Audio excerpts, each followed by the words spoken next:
अस्सलाम वालेकुम dear students, आप देख रहे हैं learn English with Aksar. Students, I hope all of you will be fine.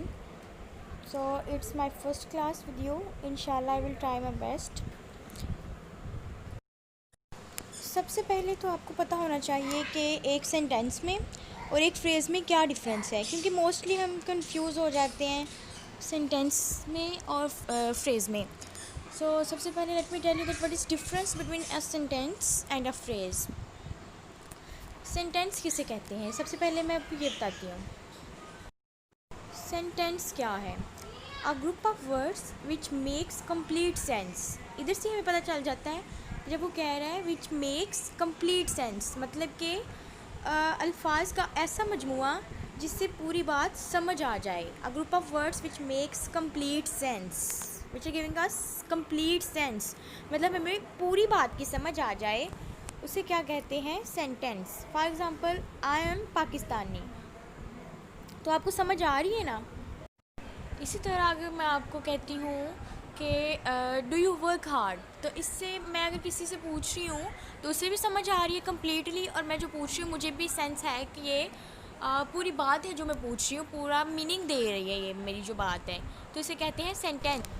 इसके बाद मैं आपको बताती हूँ कि हम फ्रेज़ किसे कहते हैं। सेंटेंस की तो हमें समझ आ गई ना, का अ group of words which makes complete sense.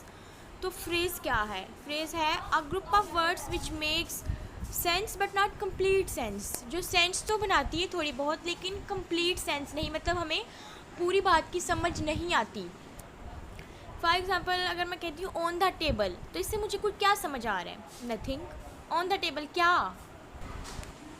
अगर मैं कहती a book is on the table, तो ऑब्वियसली मुझे समझ आ जानी चाहिए क्योंकि ये एक कंप्लीट सेंस दे रही है। लेकिन अगर मैं कह रही हूँ ऑन द टेबल, तो क्या समझ आई है? क्या ऑन द टेबल? क्या चीज़ टेबल पर? नथिंग। समझ नहीं आ रही, means it is not giving us complete sense. Similarly if I talk about I say that at home, तो ये भी कंप्लीट सेंस नहीं दे रही। एट होम कुछ भी नहीं। इसी तरह अगर मैं कहती हूँ एट 5 o'clock, तो ये भी कोई कंप्लीट सेंस नहीं दे रही। तो group of words which make sense but not complete sense, मतलब कंप्लीट सेंस नहीं दे रही, थोड़ी बहुत सेंस दे रही है, हमें थोड़ा बहुत पता चलता है ऑन द टेबल, लेकिन ये कंप्लीट बात की समझ नहीं आ रही कि क्या टेबल पे क्या चीज़। सो यही डिफरेंस है सेंटेंस में और फ्रेज़ में। सेंटेंस में हमें बात की समझ आ जाती है, लेकिन फ्रेज़ में हमें कुछ समझ नहीं आता, मतलब इनकम्प्लीट सेंटेंस होता है फ्रेज़ को हम इनकम्प्लीट सेंटेंस भी कह सकते हैं। इसमें हमें कंप्लीट सेंस नहीं मिल रही होती, तो इसलिए हमें समझ नहीं आ रही होती, जबकि सेंटेंस में हमें समझ आ रही होती है बात की।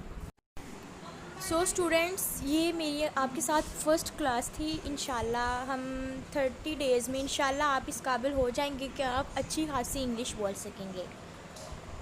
हमारी मज़ीद इस तरह की वीडियोस देखने के लिए मेरा चैनल ज़रूर सब्सक्राइब करें। वीडियोस को लाइक करना मत भूलिए और शेयर करना मत भूलिएगा। इंशाल्लाह हम आएंगे नई वीडियो के साथ, और इंशाल्लाह हम टेस्ट सेशन भी रखेंगे, और कमेंट्स में भी आप बता सकते हैं, आप अपनी सजेशंस भी दे सकते हैं कि आपको क्या सीखना है। इंशाल्लाह I will try my best to teach you in a good way, in a very easy way. I know it's not easy for everyone, but my method will tell you that it's too easy